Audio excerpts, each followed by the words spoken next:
Hello everybody, welcome back to the channel. I haven't been posting all that much this year. The last time I posted was a lot of cosplay last fall, early fall, last September.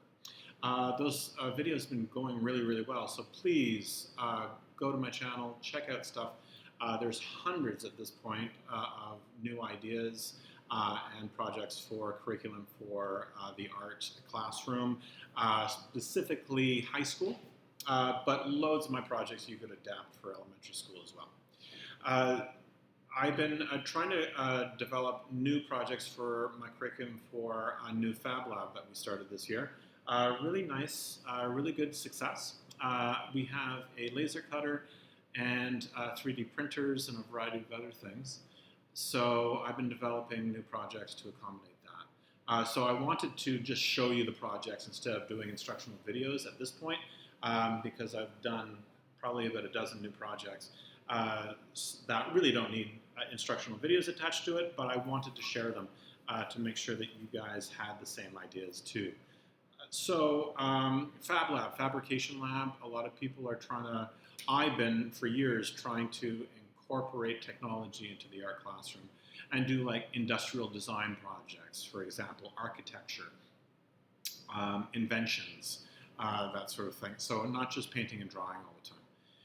And it'll develop their design skills, a little bit of imagination, and also building. There's a lot of building involved in fabrication. So they can get more comfortable with X-Acto knives and rulers and using different materials like cardboards and Bristol boards. The good thing about some of these projects is they're not expensive to do. I've been using just Amazon boxes that our school get on a daily basis practically and just stockpile instead of buying cardboard. So a lot of this stuff is dumpster dive type idea. But for the laser cutter that we have in our FabLab now, I've had to learn how to use some software. The software of choice that I've been using is Inkscape. So Inkscape creates a vector file that is recognized by the laser cutter.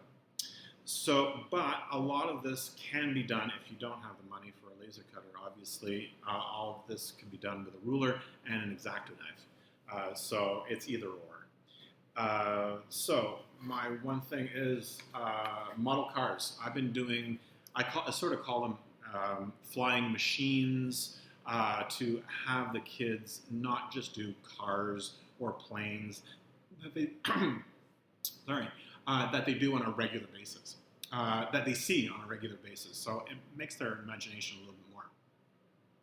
But I love vehicles from movies, Star Wars and that sort of thing, science fiction that we all grew up with. So one of my favorites, obviously, is the DeLorean from Back to the Future. So I created this car with the doors that open on the side and the big engines from the back. So I did all this on the computer first and allocated which piece is going to be connected to which piece. So a lot of the times I have the front connected to the hood, which is cut out of the window, and the top and the back and the trunk is all one piece. And I just scored the cardboard where it's going to bend. And then designed the two side panels, which obviously are identical, and then I cut out the engines. So they're not individual pieces per se. They're all scored cardboard and they fold together and there's glue on, say, one seam rather than have a dozen, little tiny pieces put together. So they could look at some of this in net format. Like I know in elementary school you could create nets to make geometrical shapes, say cubes and rectangles and prisms and pyramids and that sort of thing, and they could fold them together and just connect one side practically. So that was sort of the idea and thought process. I'm trying to create a car that is more in the form of a net that they just fold, score the cardboard maybe, and fold at particular sides and lines and seams. So that's what I did for that. This obviously is meant for grade 10, 11, 12, if you have 12 where you guys are teaching. But for a little bit more junior, maybe 6, 7, 8, I created just a model car, and this is super simple if you just are beginners at Inkscape, that you could send your vector file to a cut machine.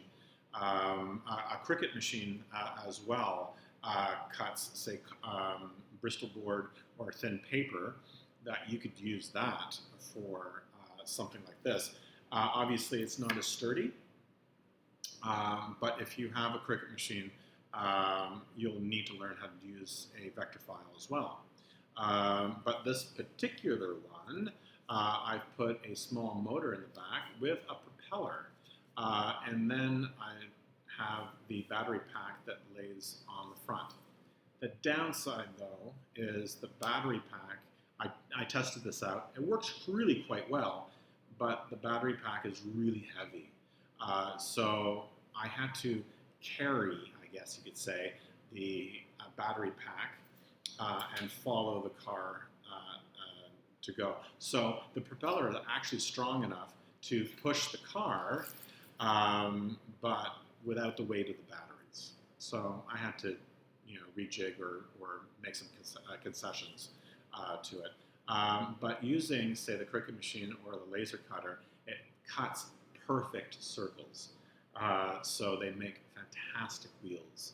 But obviously you can use bottle caps on water bottles and drill a hole in the middle to make really nice wheels there as well. So this is for any sort of car and vehicle, for any sort of industrial design, for something like that. So thank you very much for tuning in. Hopefully this is a really cool idea for you guys to bring into your classroom for next year.